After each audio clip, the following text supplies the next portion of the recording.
Hey everybody, happy Monday. This is Rick Borden, and just wanted to give a little pool update. It's been a while since I've come through. I think it's been actually a long while since I did a pool update. In fact, the last one that I did was when they were building the shelf, and so yeah, much has changed. We've got our border tile. We've got our bull nose, which is pretty cool. And then we went with a multi-color stone, and they did a wonderful job. It transitions down very nice there. They got a little chip when they were jackhammering all the concrete out. So I'll patch that. See what I can do. But I'm really excited and pleased with the organization that is doing the pool remodel. And one of the things that I found very interesting, we had some rain this weekend, you can see. In the city of Phoenix, they don't allow any more deep diver pools. This is a deep pool.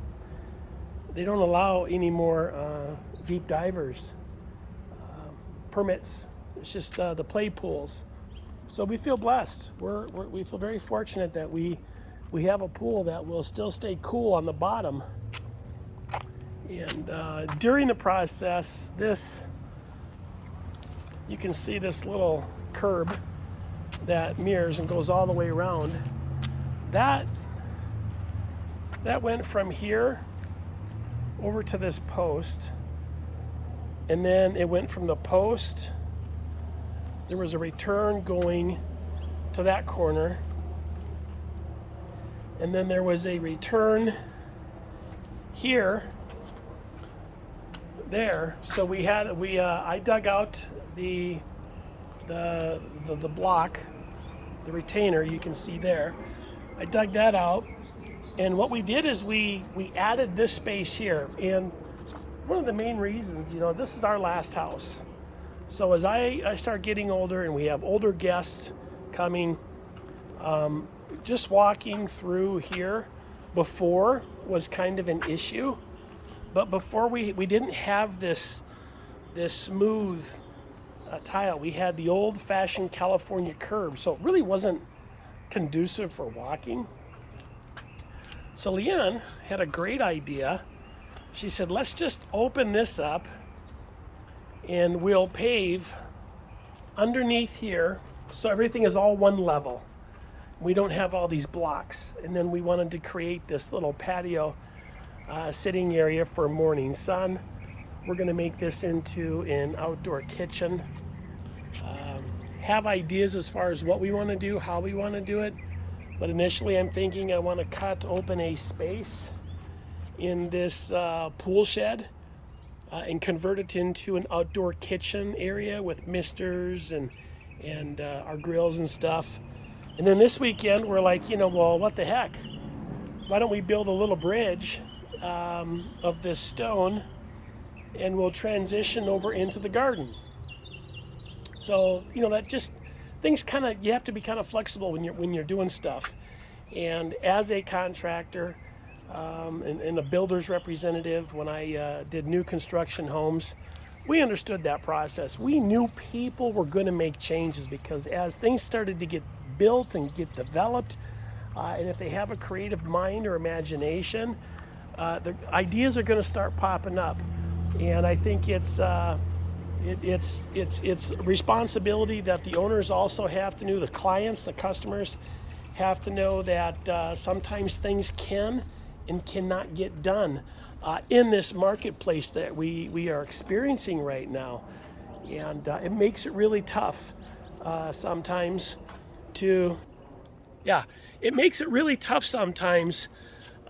for a contractor to be able to deliver the promises of these extra things that weren't, say, initially built in.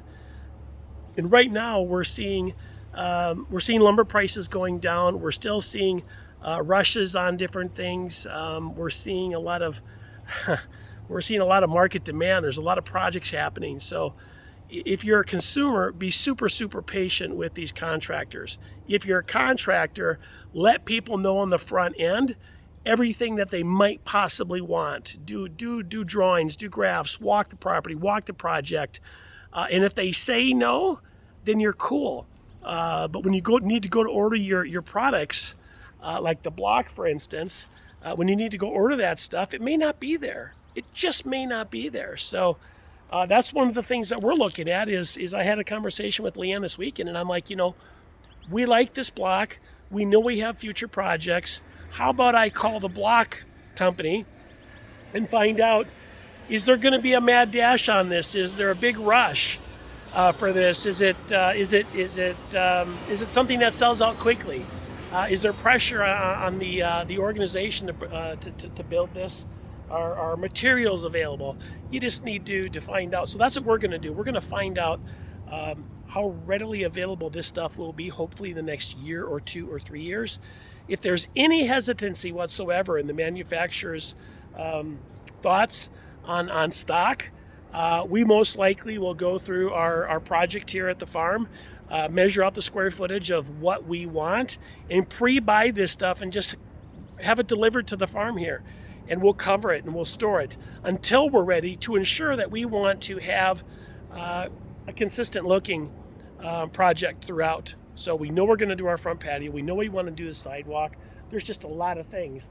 And when we're coming out here, I want to show you something here. We also worked on the orchard this weekend.